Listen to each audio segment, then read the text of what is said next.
And so you should definitely go check back there. We've had some really phenomenal classes. And without further ado, super excited to welcome in Alexander. After years of studying in ancestral healing work, Alexander brings his passion and playfulness to support his community in deepening their connection. And we're very excited to have you here and to learn with you. Yay. So happy to be here. I'm going to just keep my view so I can see you all, because it's so exciting to see all these beautiful faces. This is such a dream of mine, to get to share ancestral connection technology with my Jewish community. And I love starting with the nigun that we just started with. It's called Into the West, by a community called Nava Tehillah in Israel. And this nigun is very inspirational for me, in that it guides us to the fringes. It guides us to the edges, to travel to the unknown and bring back the good medicine for our people, for all of our people. And that's really what we're doing here today. We're engaging in an exploration of some very old terrain that for some time has been deemed inappropriate by some. So before we get into the sacred practice of ancestral connection, let's take a step back and have a short conversation about Judaism and when Judaism became Judaism as we know it. Luckily, our community has in one of its leader, Rabbi Zelig, who is committed to studying and unpacking the complex history of our people and how we have prioritized connection to God as Father and spirituality as understanding over our deep and rich connection to the goddess, to the earth, and to our ancestors. You know, it's worth noting that before the fall of the first temple, and actually within the first temple, there were many deities honored and given space to be worshiped through the art of offerings. There were sacred fires all over our territory, and the goddess, who goes by many names, the primary sustainer and giver of life, was known and loved and worshipped by our people.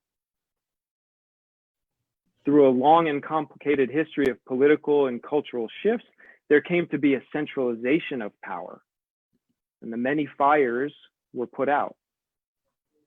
The many deities were thrown out, and the worship of the goddess, the mother, was stomped out.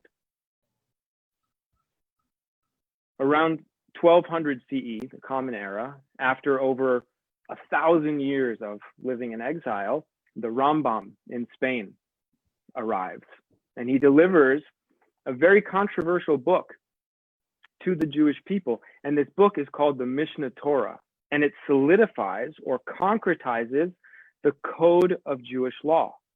And within this text, he delineates what is proper worship and what is avodah zarah, strange worship or idol worship. Suddenly, all divination, all direct communication with one's ancestors, the act of praying under a tree or making offerings to a fire, are outlawed. This can be seen as the radicalization or the centralization of the people of Israel's worship practice. And this law or this perspective has been dominant for 800-900 years now. Interestingly, the Baal Shem Tov arrives in the scene around the 1700s and shakes things up, but that's another class, and we're not going to get into that today. So why outline all of this as we turn to connect with our ancestors? Because that's what we're here to do today. That's why you're here. That's why I'm here. You know, I think it's really important to see that there has never been a clean and clear centralization of Judaism. There has always been this evolution, this wrestling of what is Judaism, what is the law, what is the code, what is proper. And the practices that I'm inspired to bring and share with you today are the essence of my studies over the past 15 or so years with indigenous wisdom traditions from the Andean peoples of Peru, from the Dagara people of Burkina Faso, and from the North American indigenous wisdom traditions represented in the Native American church. These ways have helped me connect to my roots, to my Judaism. They've helped me remember who I am and what I stand for. And as my dear friend and colleague, Danielle Berchenko, who's on this call with us, said when we were chatting about ancestral connection the other day, he said, connecting to my ancestors, walking upon my ancestral lands has given me a much more expanded sense of self and what my story is.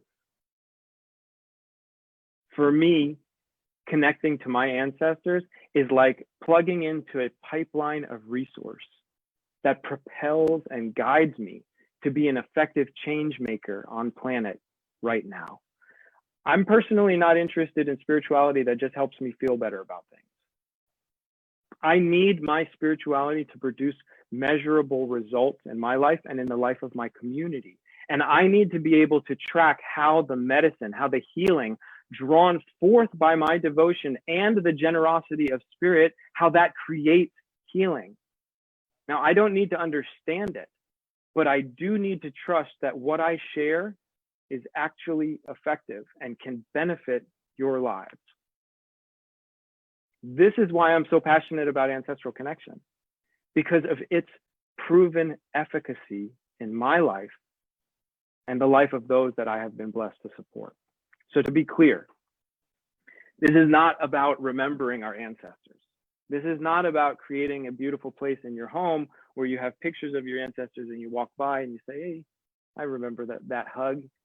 You know, I got the pictures of my grandmothers and my grandfathers above me right now. And when I look at them, you know, that warm feeling comes of remembering them.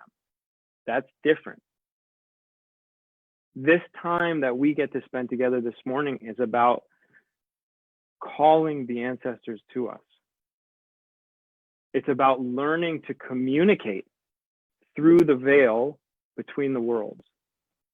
It's about asking two essential questions that we will endeavor to answer in our time together. The first essential question is, how can we be in connection with the souls of our ancestors right now?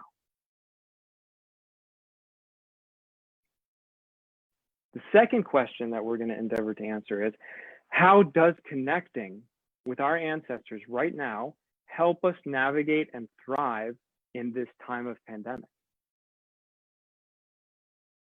I'm going to ask you to sit with those two questions for a minute. First one, how can we be in connection with the souls of our ancestors right now?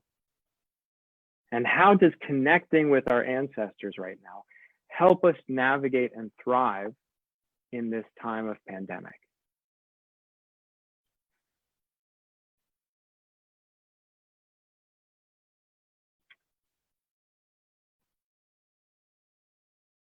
I would love to hear from one or two of you what that brings up. What do those questions spark in you? Are you thinking to yourself, who is this guy? What class did I just sign up for? Or is it drawing you in? Is it sparking some curiosity? Is it sparking some, is this real? Is this possible? Some hunger in you maybe?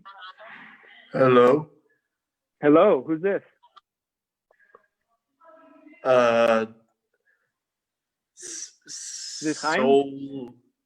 Soul is blood and is inherited.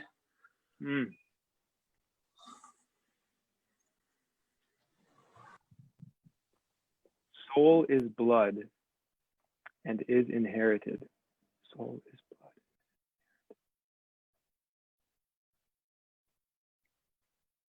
Thank you, Chaim. Can I add to that? This is Juju. Please, Juju, hi. Good to see you.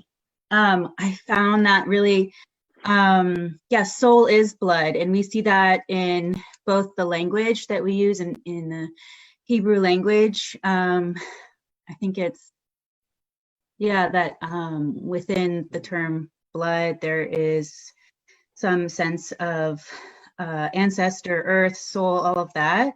And also in the, like in the Chinese tradition, we have this idea that like the heart and the blood, like the heart is the kind of the minister, like the heart and blood are like crucially connected, and that our Shen travels through the blood. And again, like the idea of the heart and the blood and the Shen and the kidneys too, which is our ancestral like essence, that all of that is also kind of held in perpetuity with our ancestral connection. I don't know if that's like articulated well enough, but it's so clear in certain ways that we've manifested our language and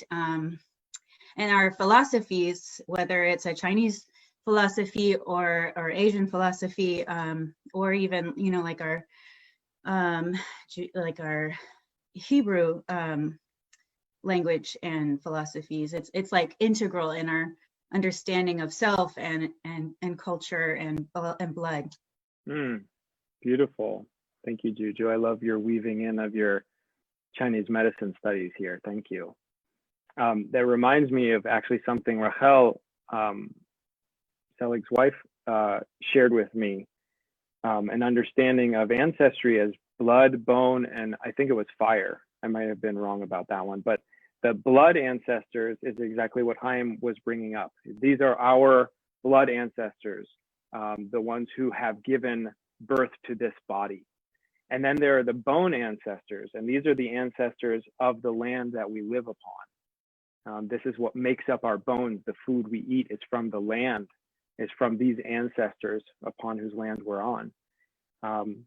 And then we have the ancestors of the flame, our adopted ancestors, or the spiritual lineage ancestors, the light ancestors that we have taken into our lives. So it feels really good to distinguish between these as we're moving into deepening in our connection with our blood ancestors. That's really what we're endeavoring to do today.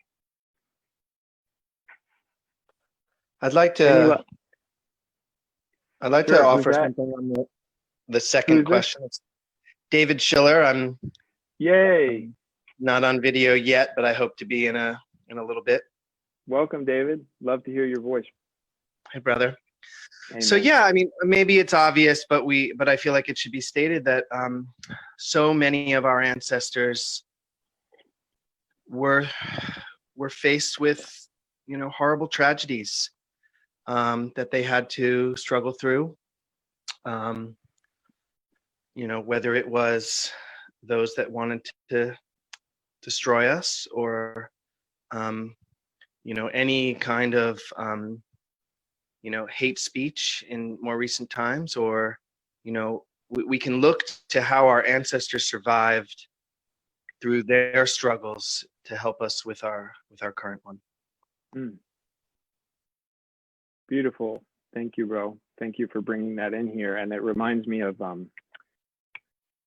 in my studies with the Dagara of Burkina Faso, they have a term Nyamping, and Nyamping are the old ancestors, right? So when we talk about our ancestors, there are those whose names we remember. There are those whose names we can even research, right? This is a category of our ancestry.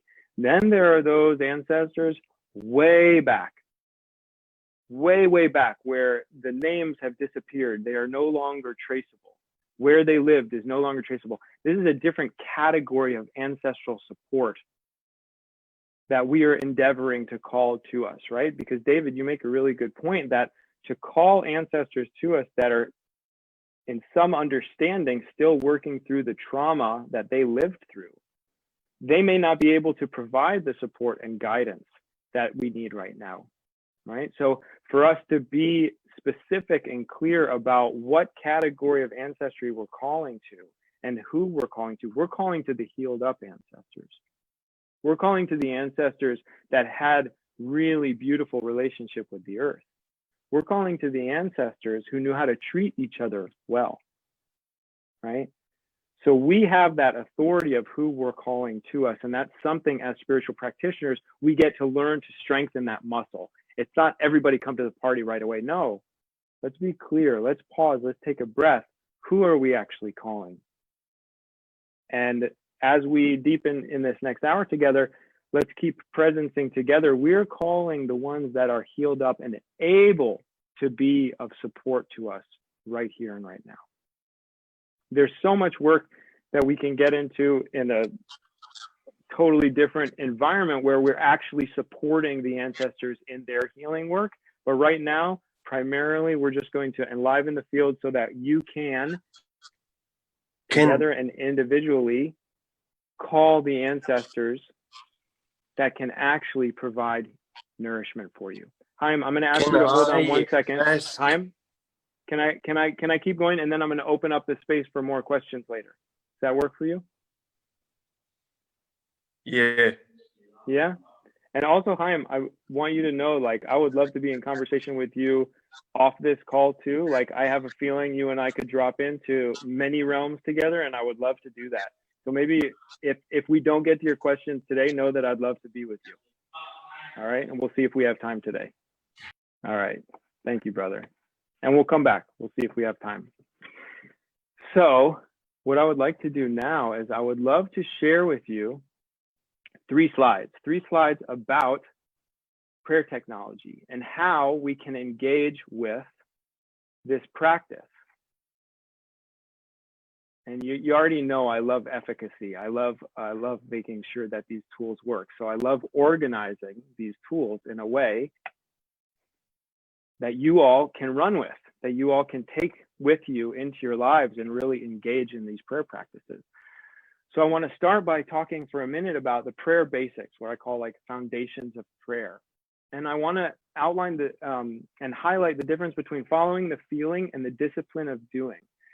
I'm going to give you some protocol. I'm going to give you some ways that you can engage with your ancestors that have been, these ways have been practiced for thousands and thousands of years. 20,000 years, this lineage from Burkina Faso has been practicing these ways and refining them. So there's a distinction here of, you know, when I used to approach spirituality, I really believed that what was most important was my state. And what I have learned through working with very old lineages is that they have trained me to understand that sometimes you just do the ritual. You know, you don't put all of the pressure on yourself as the little human to be in perfect state when we make an offering, or to be in perfect state when you're doing a blessing, but to do the blessings, to do the rituals, to do the offerings, so that you can build the momentum of relationship with who you are courting. And in this case, that's the ancestors. And then there's also this thing about courageous authenticity. I also, you know, in working with clients, many times people say, well, you know, I've had some really messed up ancestors, you know, and they did these awful things. You're allowed to bring your anger to your ancestors. You're allowed to communicate to them, I am not okay with how you treated my father. You know, my father's father was not the nicest man to his wife, my grandmother, or my father. And there's some trauma that has been passed down to me and that I've gotten to see really hurt my father. And when I started engaging in these prayer practices, I brought that to my grandfather, and I had some remarkable dream encounters with this grandfather, which really helped me see and feel, oh, this is a relationship we're building. I'm not being asked to play the role of the good grandson. I'm being asked to show up as I actually am. And this other piece I want to name is about generous brevity. Now, when you're praying in community, this is especially important because oftentimes we're in a prayer circle and a lot of people want to be weaving in their prayers. And so to refine our prayers, craft the prayer like an arrow. You know, this is the difference between processing and praying. When we're going to pray, we're bringing our bundle of arrows that we have refined and sharpened so that when we go to pray, we notch the arrow, we pull and we release, and we send that prayer and we allow it to fly. This is distinct from being in process with our ancestors. Not to say you shouldn't do that, but I do want to highlight the difference around what we're engaging here. Also, I put all of these notes up on the Facebook event. So if these speak to you and you want to have them for future reference, they're available for you. They're in the discussion tab. So we got to give ourselves permission to experiment. We can't get this right. We just can't. You know, so why not play? Why not allow ourselves to experiment? Because that's where the magic gets to really flow in. Experimentation is also part of the decolonization of our minds and bodies that we're here to do. You know, perfectionism is part of what many people are identifying as part of white supremacy and the colonization of our beingness, right? And so when we approach prayer in this way, we've got to first accept the fact that there isn't the right move. There's protocol, sure, and we're going to try and follow it, but man, the heart and the engagement with experimentation is so liberating in practices new to ourselves. And I want to talk about orientation, gratitude versus complaining. I was thinking about this. You know, our ancestors are very skilled complainers. It's this beautiful comedic art that Jewish people, at least in the US, are really skilled at. And it's actually really nourishing to be able to complain skillfully. When we come to prayer, it's important for us to choose what frequency we're offering, right? It's not to make complaining wrong, and it's not to say we shouldn't give ourselves spaces to vent and complain. But when we come to our ancestors, to recognize that the juice and the aliveness is actually in the asking for help.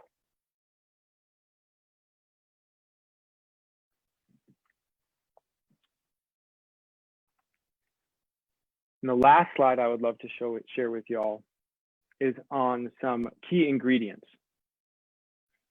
This 4-part prayer has been so helpful for me. And it's really simple. Introduction, introducing ourselves. Gratitude. Gratitude is for the ancestors, but it's also a practice that helps us change our brain state and enter the prayer field really seamlessly. After we get through some gratitude, to really identify where we could use some help. Really identify it and speak it and share that with the ancestors. And then to close the prayer with, thank you, I love you. And here are some key phrases that I have gathered in my studies that are sort of like turnkeys to communicate through the veil. And when I'm saying through the veil, I'm talking about to the other expressions of life that are not in body, the unseen dimensions, the dimensions where our ancestors live. And these key phrases are, ask that the spirits, ask that your ancestors see your pure heart and your pure belly. This is sort of like a mysterious phrase, but it communicates to those on the other side from my personal experience and from the teachings that I am a recipient of. It communicates our clarity of intention. And the next phrase is open the way. This is a really powerful request. Open the way for my relatives here. This is my prayers this morning I made with my ancestors. Open the way for my relatives on this call to connect with their curiosity, their hunger, their capacity to communicate with their ancestors. The sacred tap. I'm actually going to take you over to my shrine room in a minute, and we're going to pray together at my ancestral shrines. And you're going to see me do this. Dunk, dunk, dunk, dunk, dunk, dunk. I'm going to tap on my ancestors' shrines with a heartbeat. There are many ways we can understand this technique, and really it is a technique. But what I have tracked is that it's an incredible way to entrain our thoughts to what we're doing, which is praying with our ancestors. It also sends vibrations, and I'll explain this more later. I'm going to invite you all to pray at the base of a tree after the call. And when you tap on the roots of the tree, you're vibrating down into the underworld, into the ancestral domain, Sheol, where our people have recognized that the ancestors live in the underworld. And when I have checked in with my ancestors about this technique, they want me to continue to do it, but they also have wanted me to understand that it's really a technique to help the human lean in and be in connection with the ancestors. And the last piece that I really want to highlight is that when we are praying with the ancestors, according to the lineages that I have studied with, it's got to be out loud. And this also is true in Judaism, the recitation of our prayers with the breath of life, Ruach Elohim. We use our creative power to infuse into the prayers with our breath. And so when we go and pray with our ancestors, it's crucial that we use our voice to give it the power, to give it the Ruach, to carry it through the veil so that it can be received.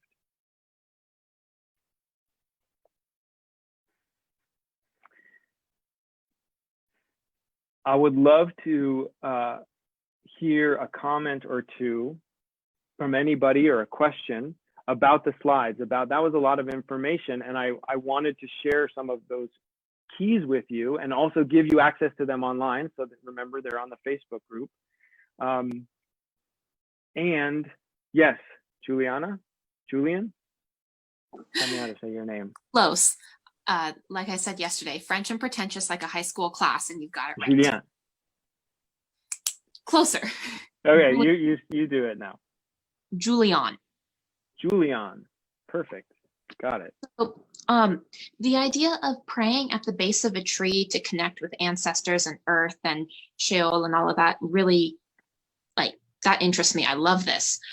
I live in an apartment and I have a pomegranate tree that's very important to my practice, but it's a potted plant.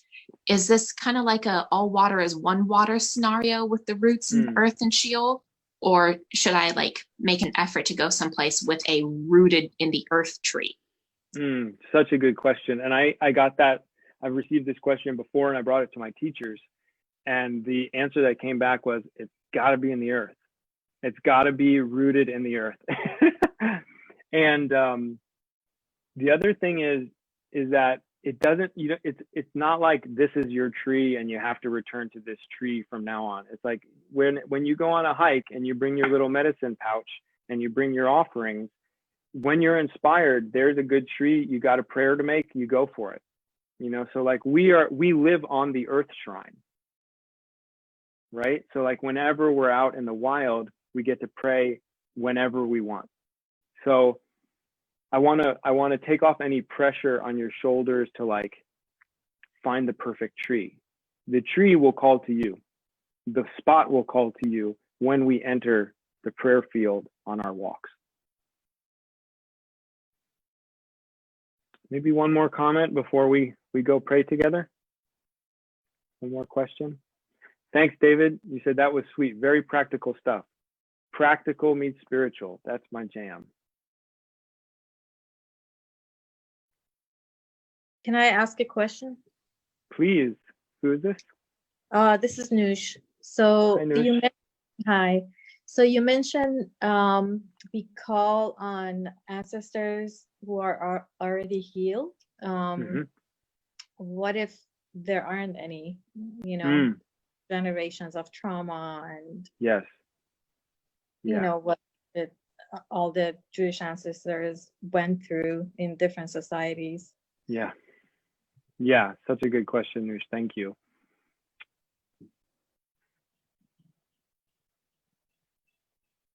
Noosh, I would like you to sit back with me and imagine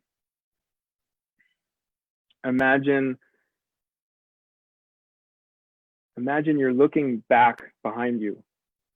And we're just going to start with your grandmothers first. And I want you to see this line of grandmothers that goes over hill after hill after hill after hill. And some of them who are close to you have some deep trauma. That's clear, yeah? But if you walk 15 minutes, if you walk a quarter of a mile behind you, I imagine you will be shocked by the power, groundedness, and clarity of the wild women who are your ancestors. The trauma in our ancestral line is a moment. It's not the whole story. So this practice asks us to engage in our capacity to imagine beyond our pain. And it's not to ignore it. And it's not to say it's not valid, but it's to hold it in a bigger container. You and I probably share ancestors just a couple generations back. Most of us on this call probably share ancestors 1,000 years back. Easy. And each one of us, this is what I have learned from my teachers, each one of us unquestioningly has access to ancestors who are capable of standing upright in their allyship with us. And that's for you to discover. You know, you don't have to take my word for it. And you don't have to do these practices either. But I do want to stand for the strength and clarity that we do have access to when we go back far enough. How's that land with you, Nush? I'll sit on it. Great. Thank you for even sitting on it. That's generous of you. Julianne, there will be someone. Beautiful. So Julianne is sending encouragement also on this thread. Thank you. Juju also, you can also request the wise one to make himself beautiful. Juju, what a great suggestion. In this practice, Nush, when you have the opportunity to go pray with a tree with your ancestors, you can ask them directly. I need to know, right? You can be fierce. This is part of the training that my teachers have really gotten into me. Be fierce with your ancestors. I need to know. I need to know that there are healthy ancestors standing with me. And I need you to show that to me in dream time. I need to have direct contact. I need to feel you with me in your health. For me to engage with you because I know you want me to. I showed up on this call. There's all of this synchronicity happening. I know you want me to come to you. You've got to come to me. You've got to show me that you're capable of being with me beyond the trauma, in the healing. So there's that willingness to be real, that courageous authenticity we're getting to touch now. Thank you so much for opening the door for that, Nush. I really appreciate that. And beautiful suggestion, Juju. Thank you. Daniel, maybe I already spoke to this. Ancestors refer to people in our bloodline who have died. How many define ancestors? Beautiful. So we did mention this in the beginning, blood, bone, and I forget the third. Zelig, do you know what the third piece is that Rachel talks about? Blood, bone, and fire. It is fire. Thank you, Juju. Blood, ancestors of our body. Bone, ancestors of this land. Fire, adopted ancestors or spiritual ancestors that we have adopted into our being. Friends, pure belly. That's right. Amy, you had asked about this. Oy, oy, oy. Pure belly and pure heart. So in Dagara land, they actually say white belly and white heart. We also use white chalk when we're in ceremony that we grind up and you make into a paste and we paint ourselves. And in Dagara land, the white purity is what they're asking spirit to recognize. So if you have a pure belly or a white belly and a pure heart, white heart, you are asking to be recognized as one worthy of the medicine coming to them. Is that good for now, Amy? So what we're about to endeavor, what we're about to do, I've never done and has been off limits thus far in human history, which is to broadcast through video ancestral shrines. It has been totally off limits. I've asked my teachers before, they've all said no. Suddenly we enter a global pandemic and the rules have changed. And I've checked in with my teachers and I've checked in with my tools, and they're all asking that you be invited into my shrine room, that you be invited into being with me while I model and pray with my ancestors for us. And so what I'm going to ask you to do is, we're going to pause the recording in a minute once I get there, not yet. We're going to pause the recording, and this is just going to be for us. This is just going to be for those of us on this call. And I'm going to ask that you track what you see I'm doing in the prayer. From the pieces that I outlined on those slides, see if you can grab one or two of those fundamentals. And then we're going to come back, we're going to unpack that, and I'm going to give you your prayer homework for tonight. All right. Oh, this is so exciting. I'm so excited to share this with you.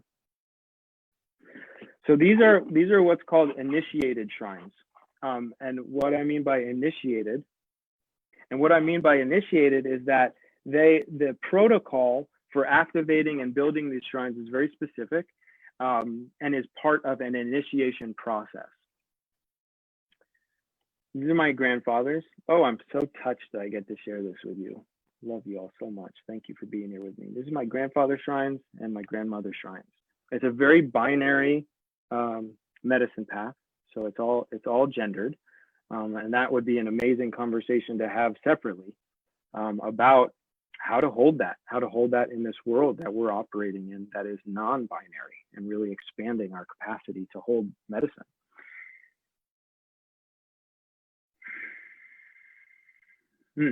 So I hear that my grandfathers would like me to pray with y'all. And you'll notice when I engage in the prayer, I'm going to start tapping, dunk, dunk, dunk, dunk. After I do the prayers, I'm going to make some offerings. Here's my little offering basket. I'm going to make some offerings of ash and maybe some spirits. So here we go. Remember that 4-part prayer: introduction, gratitude, help, I love you, thank you. See what else you can catch.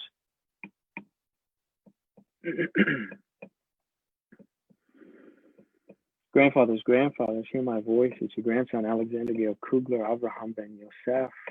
So grateful for this day. So grateful for this opportunity to share with my people, with my community, with my relatives, these sacred shrines. Feel so intimate sharing this moment with them, with you. And I also feel so much interweaving in this work of speaking with you. It almost feels like I'm getting to speak with some of their ancestors too. I feel such deep roots, such a deep web. Thank you for this delicious experience of praying with my people. Thank you for saying yes, grandfathers, to weaving together these spiritual lineages so that I could have such intimate contact with you. Thank you for saying yes to receiving these offerings and supporting me in all of the ways that you do, seen and unseen.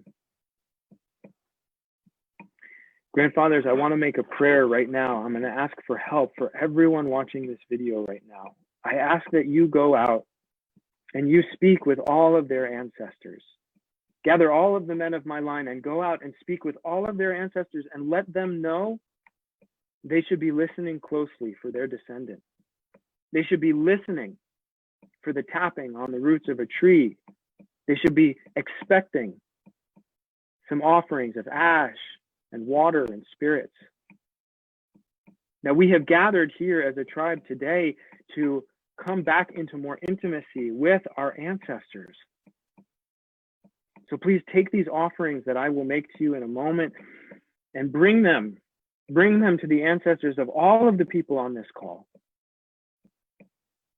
Light up the way for the ancestors and their descendants to meet in a good way, in a nourishing way. And I ask you to also help all of those ancestors, all of the healed up ancestors, hold the container of medicine, the container of healing stable, so that when the people on this call make connection with their ancestors, they are in connection with the healed up ancestors. Help them feel it in their bones, help them know it in their nervous system, and help them release the trauma out of their bodies into the earth while they are praying with their ancestors, that they no longer need to carry that trauma in their bodies, that we can put it into the earth, compost it, so that it can become nourishment for those who come next. Guide us in this healing work, grandfathers. Clear away the obstacles that are in the way of us connecting with you. I pray with and for my community here. Please hear these prayers. I'm so grateful for this opportunity. Thank you so much. I love you so much. I offer you this sacred ash upon your shrine. And I offer you some of this delicious vodka because I know you love it. Wait, you want the different one? What do you want? Yeah, okay. You got it. Some sacred gin infused with hibiscus because this is a big prayer.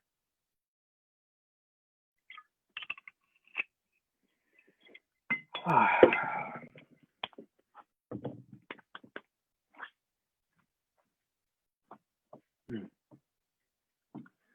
I'm going to leave the video up of the shrines just so that we can let that continue to be with us. And I want to open up for conversation, to hear from you all, to hear what was touching, what moved for you, what did you notice, what piece do you want to take for yourself?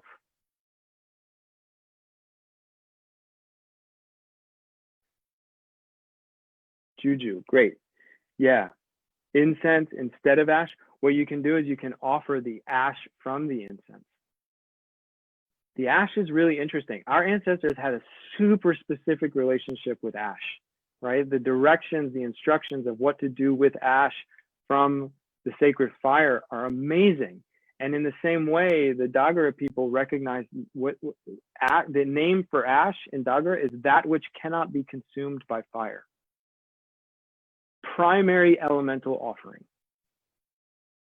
So there's some power, some magic in specifically offering ash.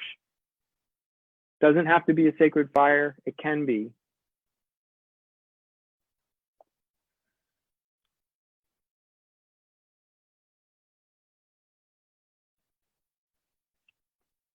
Oh, that's such a good question. Ariel says, how often do I clean my altar? Where do I offer the ash from the altar? Well, I want you to see. This is one of the reasons I love this lineage. Look at what a mess this is. Do you see all that? It's schmutz everywhere. Liquids flowing everywhere, cobwebs. This is why I love it. It's not supposed to be pristine. It's a reflection of our lives. It's messy. It's got ash and liquid everywhere. So when I do clean the altar, which is like, I don't know, once a year, or when I move, or when something happens and I need to like upgrade the altars, I offer the ash and everything else onto the earth anywhere. Same thing with, well, yeah. Any of the offerings that I make on here, I leave as long as possible. And then when it needs to be cleaned, I offer it to the earth outside. Can the altar be outside? Totally, totally. You know, it's a little tricky because then it might get disturbed and pushed around by animals. But yeah, having altars outside are such a good idea. Yeah, I think we can unspotlight the altars, maybe under that tree. Perfect, Juju, yes. And we can also resume recording. Thank you. Oh, we already are, great. So many technologies to juggle. We have the spiritual technologies, the interpersonal technologies, Zoom technologies.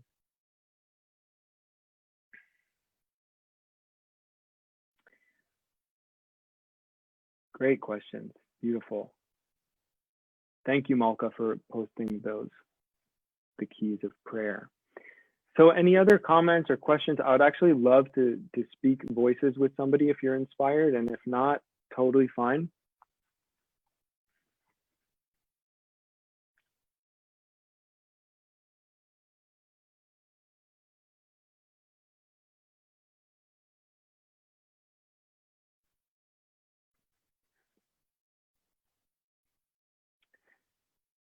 Beautiful.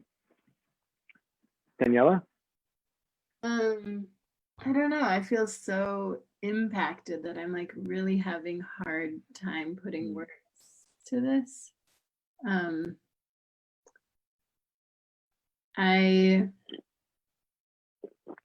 I've been feeling my ancestors coming more and more as I have been stepping more into my creative self, in like asking for guidance with my writing, with my art, and also with like friends who have passed away. And so this feels just like such a hug from like 300, 400 plus people I haven't felt in a long time. And it feels really good to be guided by you. And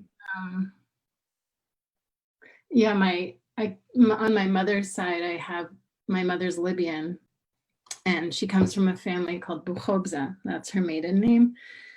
And khobz means bread, so we were bakers in that, in Libya, and probably Tunisia.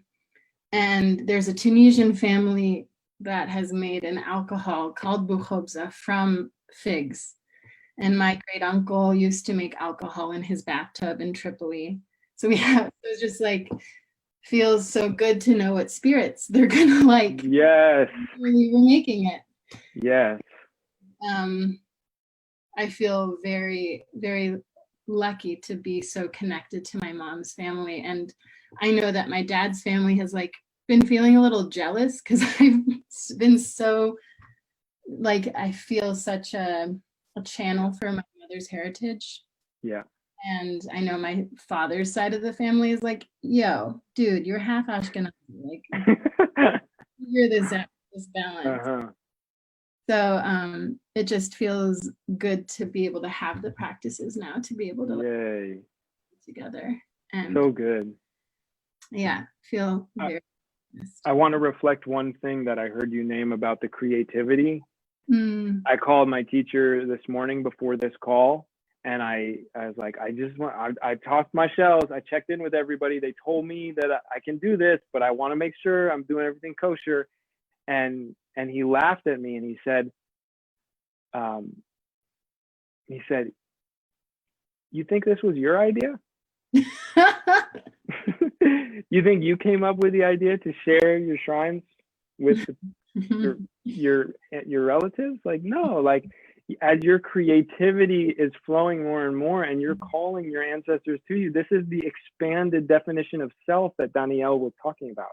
This is the expansion out of the isolated hell realm that we've been socialized into our birthright, to know that we are one with our ancestors.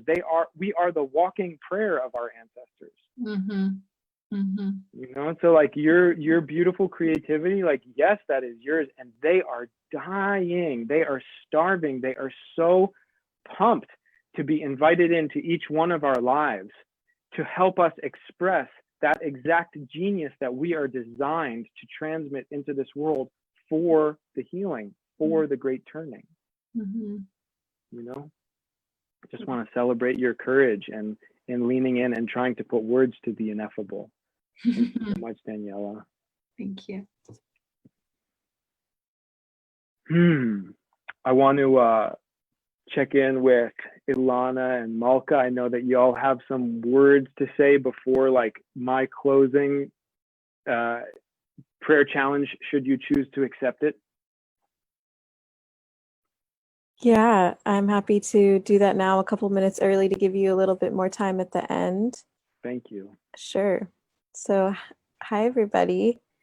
Malka here from Wilderness Torah, and just want to say hello and give gratitude for everyone for joining a really tender and beautiful space in a virtual setting, and how adaptable we can be in our strong commitment to building community and being in community together. So thank you. I want to just announce some really beautiful stellar offerings we have coming up soon for those that are listening and on Facebook and here in our room. Tonight, we're going to have a Urban Adamah Wilderness Torah Kabbalat Shabbat 5:30 to 6:45 in the same Zoom room. And it's led by Rachel Binstock, Susannah Sauceman, and friends. And it's going to be really beautiful and special. Next week, we'll be joined by some renowned teachers in the community, Rabbi author Wasc, Cohannet founder and priestess Taya, Cher, Rabbi Zelig, as well as former WT Youth Programs Coordinator Aya Barron. And we'll be learning about topics such as earth activism, Hebrew chanting, solo nature practices, and Rosh Hodesh, and the cycles of the moon in the Hebrew calendar. Stay tuned for our newsletter. It comes out every week. We just posted one this morning, stated more details about all of our programming and Virtual Village. And we have instructions on our website about registering for our Zoom sessions, which is something we are starting to do. As well, you can always check out our Facebook and Instagram for more updates on things. And if you've enjoyed Virtual Village, please consider sharing the experience with others. Folks have the ability to join from anywhere in the world, so please invite friends to our Facebook events and our Virtual Village Facebook group.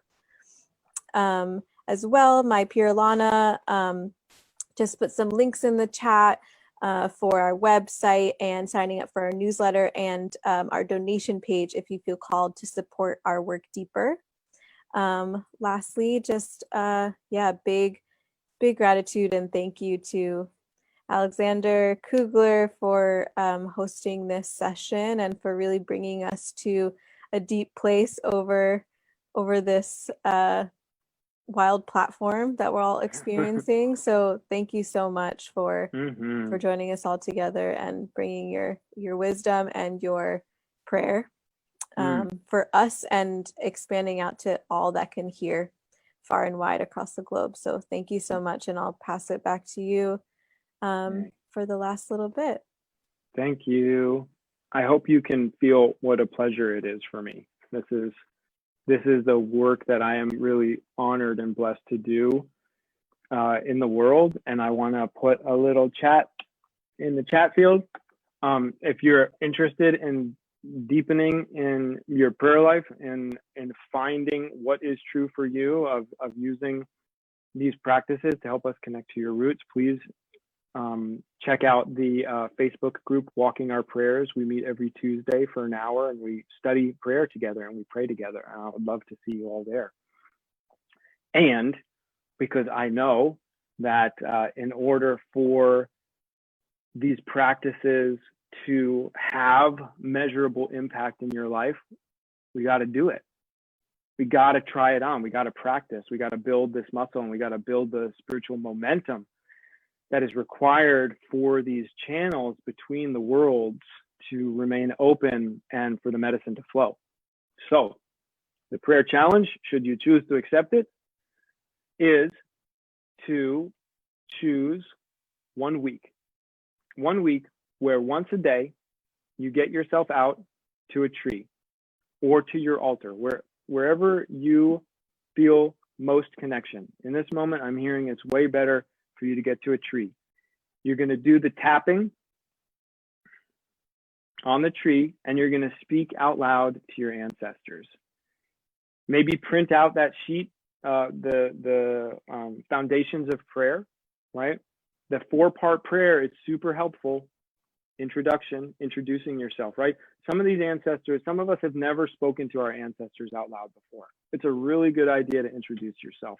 You know, if you knock on grandma's door and you just bust in, you might not get the response that you're looking for if you did it with a little bit more reverence. Hey, grandma, here's your grandson, Alexander Gale Kugler. Gratitude, do it for yourself. Get in touch with all of the blessings that you're surrounded by already in this moment. Then go into, and here's where I would like some help. Noosh, I want to just anchor again for all of us, you know, the prayer, I need help knowing this is real. Super valid, super valid. I need you all to let me know that you're receiving these offerings.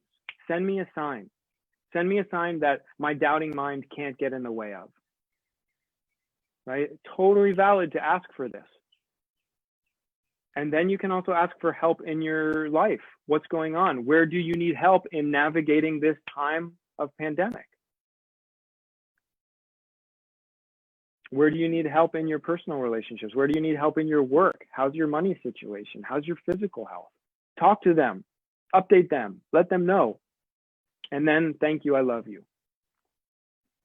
And I would love to be in connection with you about the evolution of your prayers and support you and cheer you on and give you tips. So if you want to be in touch with me, the Facebook event page, we can use as a platform to be in communication.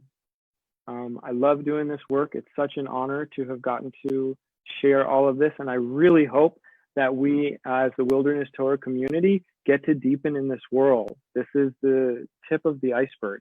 And I really want to go down into the deep ancient waters with you. I love you all so much. Thank you for this.